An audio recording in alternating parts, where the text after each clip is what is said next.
नमस्कार बंधू भगिनींनो, आपल्या सगळ्यांचं सहर्ष स्वागत आहे स्वास्तिकम या माझ्या चॅनलवर। आज मी आपल्यासाठी तिरुमला तिरुपती श्री व्यंकटेश्वर बालाजी चे जीवनचरित्र व महात्म्य घेऊन आलेले आहे। याच्यातील तिसरा अध्याय आपण आता श्रवण करणार आहात।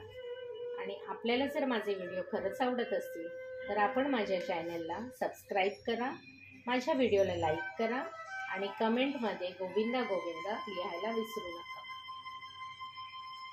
भृग महर्षी कैलासावर जाऊन शंकराची परीक्षा करून शाप देतो। भृग महर्षी शिवदर्शनासाठी कैलासास आले। कैलासात नंदीश्वर, मुंडीश्वर, चंडीश्वर इत्यादी प्रथमगण शिवनाम स्मरण करीत ध्यान करीत होते। कैलास पर्वत शिवनाम स्मरणाने भरलेले होते। शिवपंचाक्षरी शिवाय दुसरे काहीच नव्हते।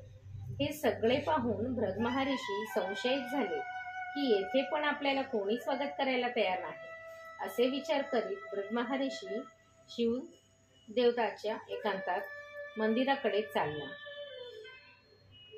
द्वाराच्या जवळ भृग महर्षीला अडवून आत जाण्यास मनाई करून म्हणाले, हे महर्षी, पार्वती परमेश्वर एकांतात आहेत, यावेळी कोणालाच आत जाण्यास परवानगी नाही।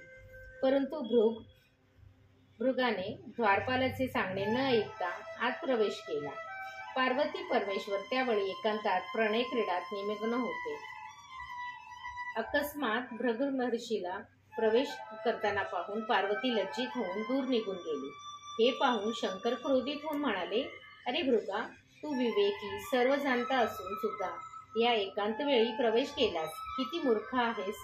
असे म्हणून आपले त्रिशूल घेऊन भृग महर्षीला मारवायस धावले। शिवाच्या क्रोधाला पाहून पार्वतीने आपल्या प्रिय वचनाने शिवाला शांत केले। हे पाहून भृग महर्षी पण क्रोधित होऊन म्हणाले, हे शिवा, तू पण मी येण्याचे कारण न समजताच अविचाराने मला मारण्यास त्रिशूल उचललेस। तुला माझा शाप आहे की भूलोकात तुझ्या मंदिरात तुझ्या मूर्तीऐवजी तुझ्या लिंगाची पूजा करतील। असा शाप देऊन कैलासाहून वैकुंठाकडे चालता झाला। गोविंदा गोविंदा गोविंदा गोविंदा। श्री तिरुपती व्यंकटेश्वराय प्रणमस्तु। शुभं भवतु शुभं भवतु शुभं भवतु।